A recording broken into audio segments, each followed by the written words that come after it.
شب برات کے حوالے سے اور شعبان کے حوالے سے صحیح اسلامی تصور کیا ہے، میں کوشش کروں گا آپ کی خدمت میں رکھ سکوں۔ شعبان کا مہینہ دراصل رمضان شریف کی تیاری کا مہینہ ہے۔ ہم کبھی اس بات پر غور کریں کہ ہمارا رمضان اس طریقے سے کیوں نہیں گزرتا جس طریقے سے گزرنا چاہیے، جس طریقے سے مطلوب ہے۔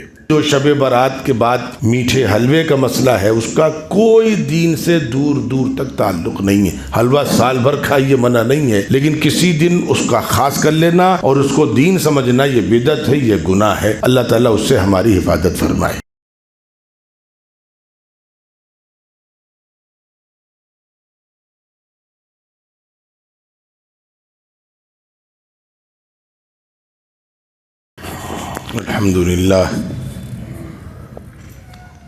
الحمد للہ رب العالمین والصلاة والسلام علی سید المرسلین محمد وآلہ وصحبہ اجمعین ومن تبعہم بإحسان الی یوم الدین، اما بعد۔ اعوذ باللہ من الشیطان الرجیم، بسم اللہ الرحمن الرحیم۔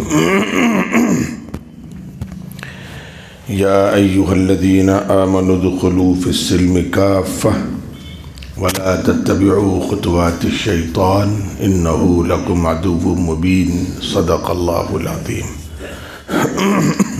رب اشرح لی صدری ویسر لی امری سبحانک لا علم لنا الا ما علمتنا انک انت العلیم الحکیم۔ سبحان ربک رب العزت عما یصفون وسلام علی المرسلین والحمد للہ رب العالمین۔ قابل احترام بزرگوں اور میرے عزیز دوستوں،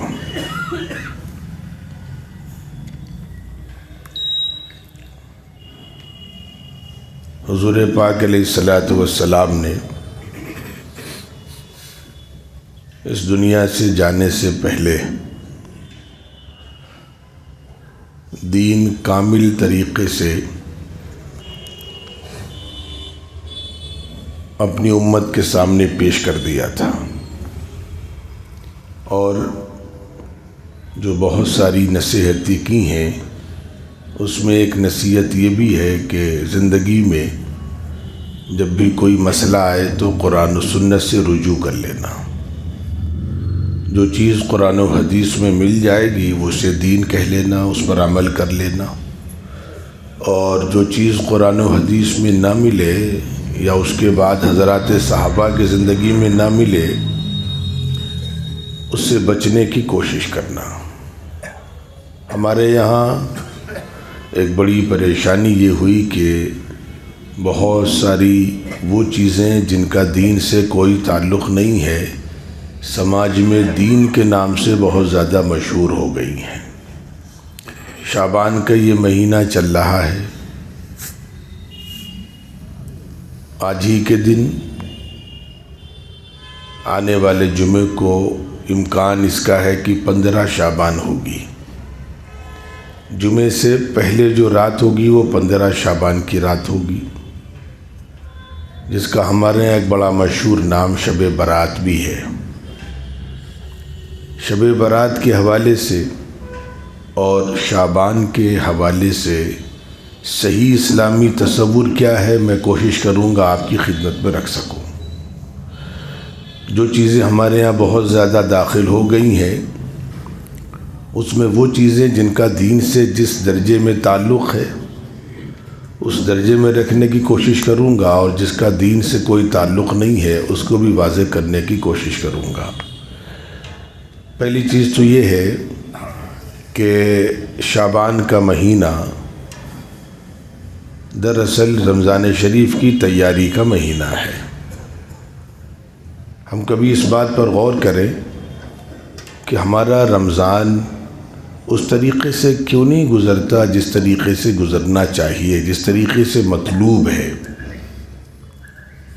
کچھ چیزوں میں تبدیلی آتی ہے، لیکن رمضان کا جو مقصد ہے وہ ہمیں حاصل نہیں ہو پاتا۔ وہ حاصل کیوں نہیں ہو پاتا؟ اس کی بہت ساری وجوہات ہیں۔ ایک وجہ یہی ہے کہ ہم کبھی رمضان کا نہ تو اہتمام کرتے ہیں، نہ اس کے لیے تیاری کرتے ہیں، نہ اس کے آنے سے پہلے اپنی زندگی میں کوئی تبدیلی لاتے ہیں۔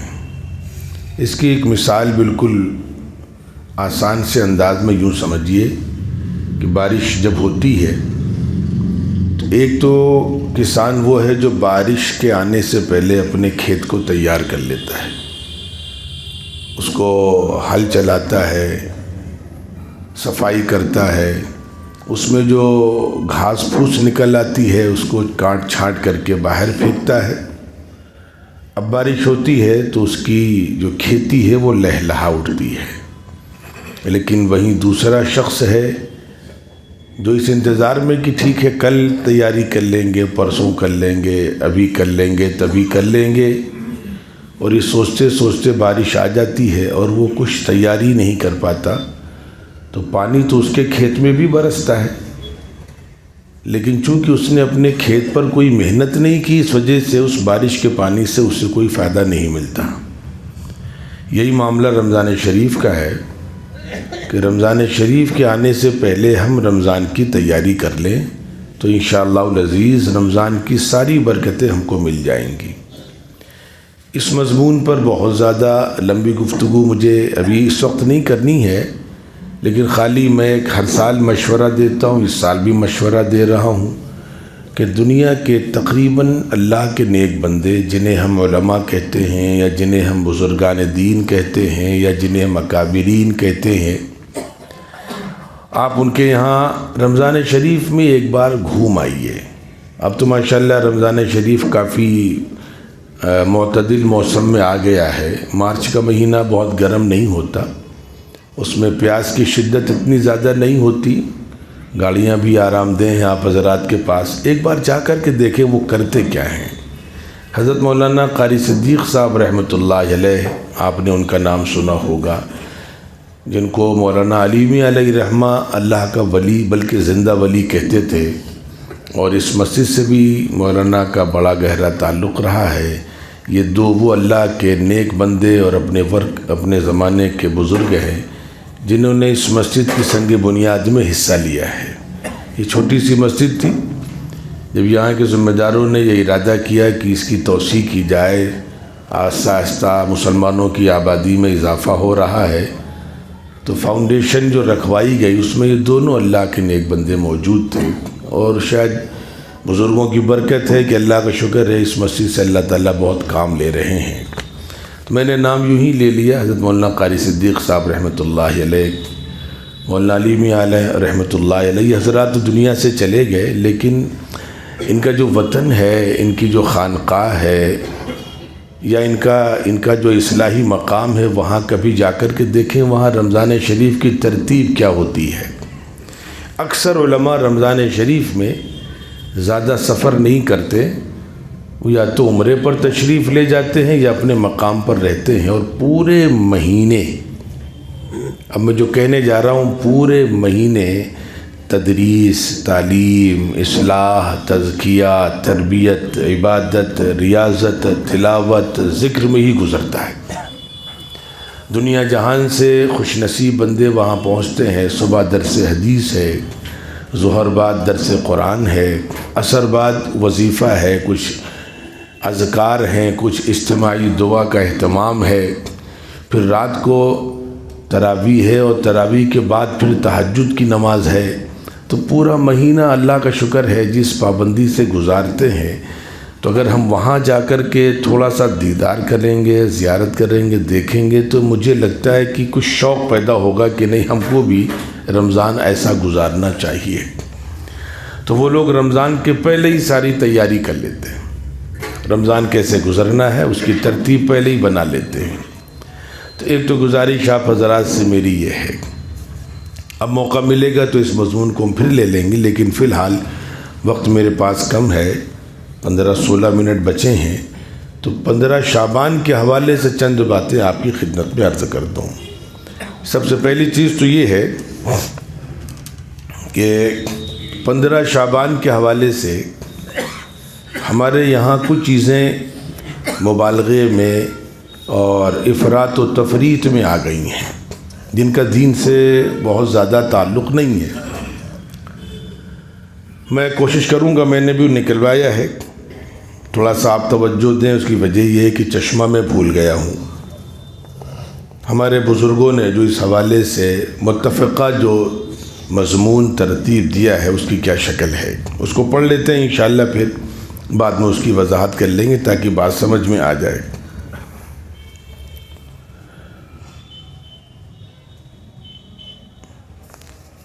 احادیث میں جو بہت سی روایتیں آئی ہیں ان کو اگر سامنے رکھا جائے تو اس کا خلاصہ کیا نکلتا ہے، وہ خلاصہ سمجھ لیجیے۔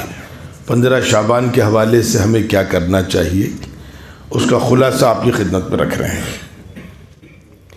اپنے اپنے گھروں میں بشاشت اور طبیعت کے نشاط کے موافق عبادت کا اہتمام کرنا مستحب ہے، یعنی نوافل، تلاوت، تسبیح، درود شریف وغیرہ، جس میں طبیعت زیادہ لگے اور جتنی دیر تک لگے اتنی دیر اس عبادت میں مشغول رہیں، اور جب سستی محسوس ہو یا نیند کا غلبہ ہو تو آرام کر لیں۔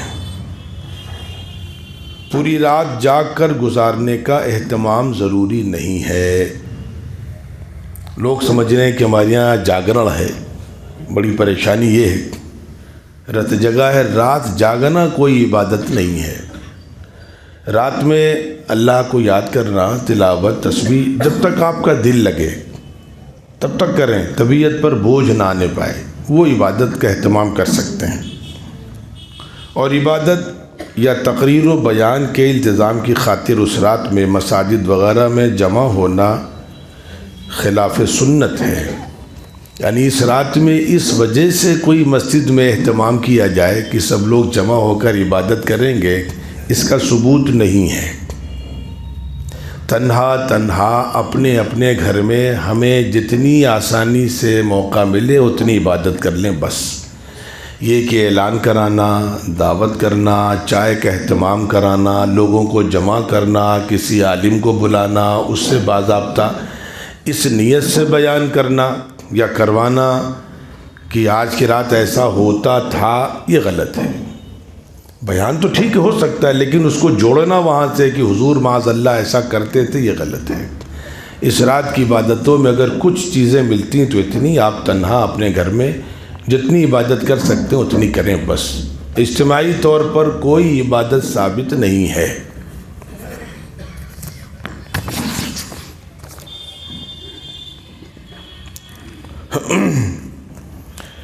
حضور پاک علیہ الصلوۃ والسلام سے ساری زندگی میں ایک مرتبہ قبرستان جانا بھی ثابت ہے، ایک مرتبہ، مگر اس کو سنت قرار نہیں دیا جا سکتا۔ کیوں؟ اس لیے کہ حضرات صحابہ اور دیگر سلف صالحین نے اجتماعی طور پر اس رات کو قبرستان جانے کا اہتمام نہیں فرمایا۔ حضور پاک علیہ الصلوۃ والسلام زندگی میں ایک مرتبہ قبرستان تشریف لے گئے، مرحومین کے لیے دعائیں کیں، لیکن اگر اس کا اہتمام ضروری ہوتا تو حضرات صحابہ اس پر پابندی سے عمل کرتے ہیں۔ اس لیے بہتر یہ ہے کہ بعد میں کسی صحابی نے اس پر پابندی سے کوئی عمل نہیں کیا تو ہم کو بھی کوشش کرنی چاہیے کہ اس رات میں اگر قبرستان جانا ہی ہے تو بہت زیادہ زندگی میں ایک مرتبہ چلے جائیں، لیکن اس کا اہتمام کرنا، چراغاں کرنا، قبرستان میں میلے لگانا، اور آخری درجے کی بات قبرستان میں خواتین کا جانا۔ میں جو باتیں کہہ رہا ہوں آپ اپنی نظر سے ایک بات دیکھیں بھی۔ اشباغ قبرستان بہت مشہور ہے، وہاں کافی چراغاں ہوتا ہے، میلہ لگتا ہے، خواتین بڑی تعداد میں جاتی ہیں۔ اس کا کہیں سے بھی کوئی ثبوت نہیں ہے، اور خواتین کو تو قبرستان جانے کی کسی حالت میں اجازت ہی نہیں ہے۔ جب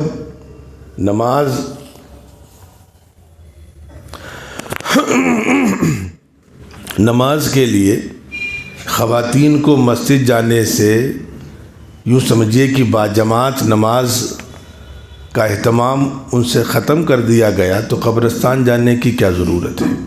اور دونوں میں خواتین پر اللہ کی طرف سے رحمتیں ہیں۔ اگر بعض لوگ اس کو بڑا کھینچتان کر کے پیش کرتے ہیں، عورت کو مسجد جانے کی اجازت ہے بشرطے کہ وہ پاک ہو۔ عورت مسجد میں عبادت کر سکتی ہے، قرآن پڑھ سکتی ہے، تلاوت کر سکتی ہے، لیکن اس مسجد میں جہاں پر ان کی عبادت کے لیے الگ سے کوئی گوشہ مخصوص کیا گیا ہو۔ جن مساجد میں ایسا کوئی اہتمام نہیں ہے، وہاں بحالت مجبوری کسی وقت کوئی عورت نماز پڑھ سکتی ہے کہ کوئی خاتون سفر میں ہے اور نماز گھر پہنچتے پہنچتے فوت ہو جائے گی، اس حالت میں مسجد میں کسی گوشے میں نماز ادا کر سکتی ہے، لیکن باضابطہ انفرادی عبادت کے لیے مسجد آنا اس کی اجازت نہیں ہے۔ اب باجماعت نماز جو عورتوں سے الگ کر دی گئی، اس میں عورتوں کے لیے اللہ کی طرف سے رحمت ہے۔ رحمت کس معنی میں ہے؟ بڑی آسان سی چیز ہے کہ اگر عورت کے ذمہ باجماعت نماز فرض ہوتی تو آپ یہ بتائیے کہ وہ بچوں کی تربیت، بچوں کی پرورش کیسے کر پاتی؟ اس کے لیے بڑی مشقت ہو جاتی۔ وہ کھانا بنانا شروع کرتی، ابھی پیاز کاٹتی، مسالہ کاٹتی، تب تک عصر کی اذان ہو گئی۔ اب وہ مسالہ وسالہ چھوڑ کر نماز پڑھنے آئی، پھر مسجد سے نکلے اور مغرب میں جائے تب تک پتہ چلا کہ آدھا کھانا تیار ہوا، پھر بھاگ کر کے آئے۔ کبھی بچہ پیشاب کر رہا ہے، کبھی بچہ رو رہا ہے، کبھی بچہ بھوکا ہے۔ بچے کی بھوک مردوں کی بھوک تو ہے نہیں کہ دوپہر میں کھا لیا تو رات کو کھائیں گے، تو بچوں کی پرورش ہی نہ ہو پاتی۔ اس وجہ سے اللہ تعالیٰ نے عورتوں کو باجماعت نماز سے آزادی دے دی کہ تم گھر میں نماز پڑھ لو، تمہیں انشاءاللہ باجماعت نماز کا ثواب ملے گا۔ قبرستان جانے کی اجازت بھی عورت کو نہیں ہے۔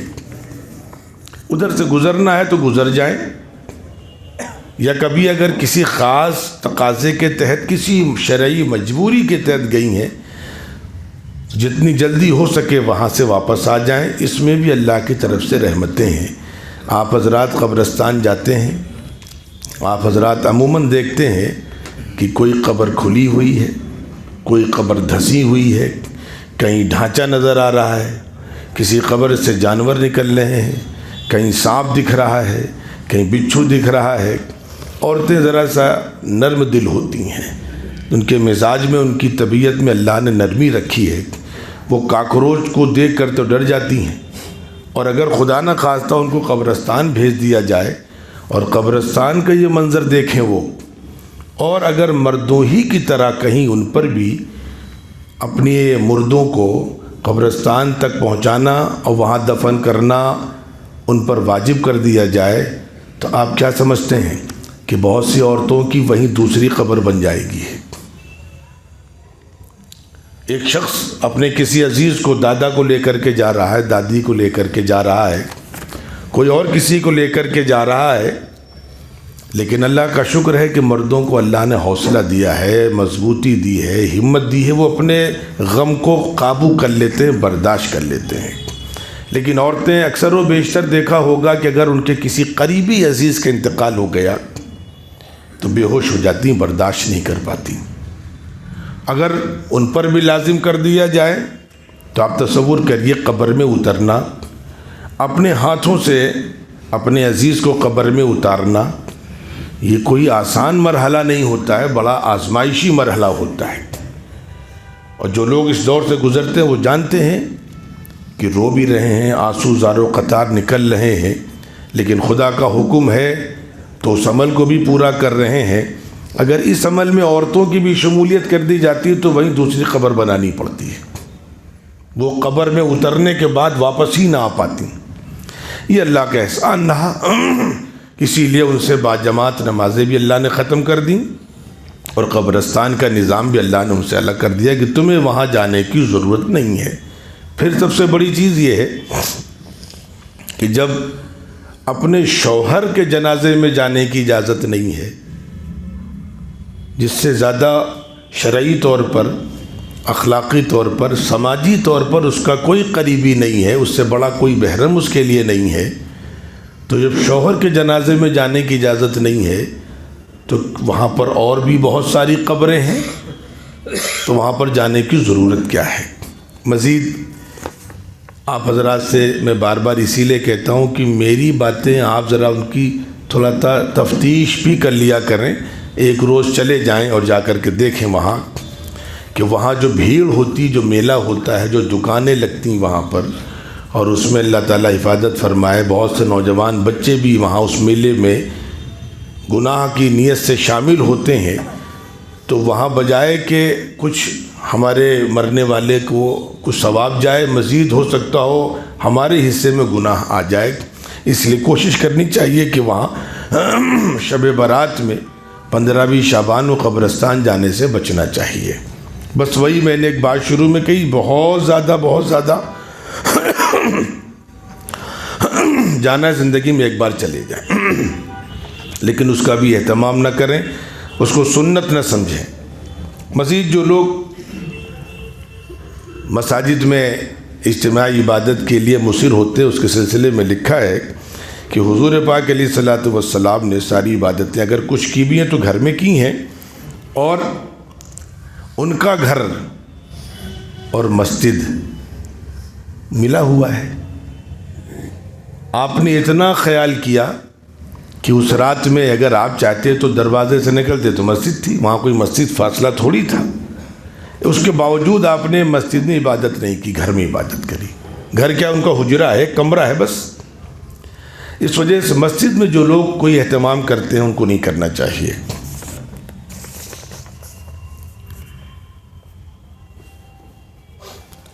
مزید اس میں خدا کے واسطے نوجوان نسل کو آپ ذرا سا اس معاملے میں آگاہ کریں۔ اس کی وجہ یہ ہے کہ وہ سڑکوں پر بڑی بڑی گاڑیوں میں شور بجاتے ہوئے، ہارن بجاتے ہوئے، اسپیڈ میں ریس کرتے ہوئے جو چلتے ہیں، اس کا کیا تعلق عبادت سے؟ تو خرافات ہے، اور اکثر و بیشتر اس سے حادثات بھی پیش آتے ہیں، اور مزید جانی مالی نقصان بھی ہوتا ہے، اور مسلمان بدنام بھی ہوتا ہے۔ اس لیے باقی اور بہت ساری چیزیں، لیکن میں نے جو اس مضمون کا تعلق تھا اتنی چیزیں لے لی ہیں۔ آپ حضرات سے گزارش ہے، اگر آپ کرنا ہے تو رات کو آپ عبادت کر لیں، اور مزید اگر رکھنا ہے تو اگلے دن روزہ رکھ لیں۔ باقی اس کے علاوہ جو کچھ کیا جا رہا ہے وہ خلاف سنت ہے۔ قبرستان جانا، وہاں اس کو سجانا، سنوارنا، چراغاں کرنا، خوشبو لے کر کے جانا، اگربتی لے کر کے جانا، اس چیز کا دین سے کوئی تعلق نہیں ہے، اس لیے کہ وہ دوسری دنیا ہے۔ وہاں اگر چراغاں کرنا ہے، اپنے دادا کی قبر میں روشنی کرنی ہے، تو وہ روحانی نظام ہے۔ روحانی نظام یہ ہے، دادا کی طرف سے مسجد بنوائیے، دادا کی طرف سے مدرسے بنوائیے، دادا مرحوم کی طرف سے یتیم اور غریب اور مسکین محتاجوں کے لیے کچھ پیسہ خرچ کریے، وہ اپنے آپ آٹومیٹک دوسری روشنی وہاں پر ہوتی رہے گی، جو روشنی نہ آپ کو دکھائی پڑے گی نہ آپ کو سمجھ میں آئے گی۔ یہ روشنی وہاں، میں نے جسے بار بار کہا، قبر کا معاملہ اس کا اس دنیا سے موازنہ نہیں کر سکتے۔ بظاہر آپ نے پڑھا ہے کہ جو آدمی جنتی ہوتا ہے اس کی قبر کو کھول دیا جاتا ہے جہاں تک حد نگاہ ہو، اور جو جہنمی ہوتا ہے اس میں طرح طرح کے عذاب ہوتے ہیں، ازدہے مسلط ہوتے ہیں۔ لیکن آپ دیکھیے جو بھی قبر کہیں نہ کھلی دکھتی نہ ازدہا دکھتا ہے ہم کو، بلکہ یہاں قبرستان میں تو جا کر کے دیکھیے جو ڈھانچہ ہی رہتا ہے، یا تو ازدہا دکھنا چاہیے تھا یا جنت کی خوشبو، جنت کی کھلکی دکھنی چاہیے تھی، کچھ نہیں دکھتا ہم کو وہاں۔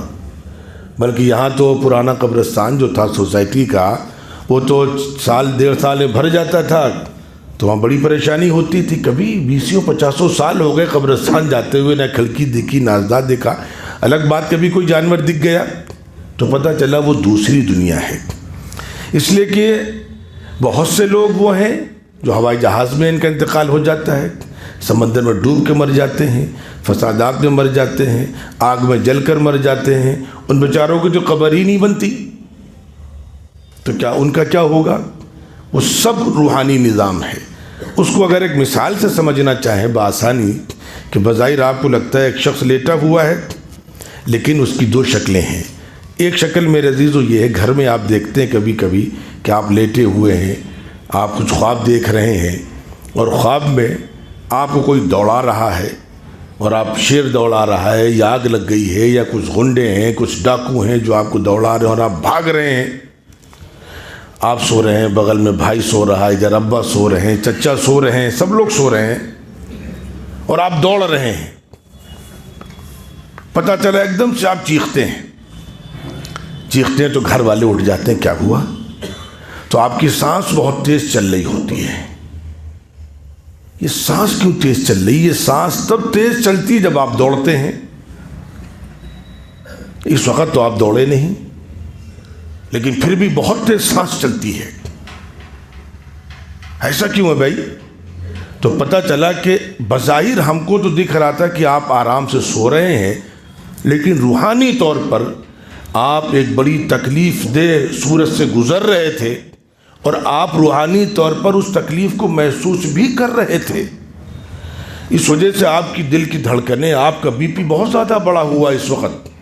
تو پتہ چلا کہ جب زندگی میں اللہ تعالیٰ روحانی تکلیف میں مبتلا کر سکتے ہیں، اور جسمانی نظام بھی کسی نہ کسی درجے میں اس سے متاثر ہو سکتا ہے کہ آپ کی دل کی دھڑکنیں، آپ کا بی پی، آپ کے پلس بڑھ سکتے ہیں، تو مرنے کے بعد اللہ تعالیٰ کسی کو کسی انداز سے تکلیف دے، کسی کو کسی انداز سے راحت دے، اللہ کے اختیار میں ہے، اس میں کیا تکلیف ہے؟ ایسے ہی کبھی کبھی آپ دیکھتے ہیں، آپ کوئی بڑا اچھا خواب دیکھ رہے ہیں، اچانک کوئی جگہ دیتا ہے تو آپ ناراض ہوتے ہیں، کیوں جگہ دیا؟ اتنا اچھا خواب دیکھ رہے تھے، شاندار دعوتیں ہو رہی ہیں، آپ مرغا کھا رہے ہیں، بریانی کھا رہے ہیں، آپ ناراض ہوتے ہیں، اور آپ کو اس کا ذائقہ تک محسوس ہوتا ہے، حالانکہ وہاں کچھ نہیں ہے۔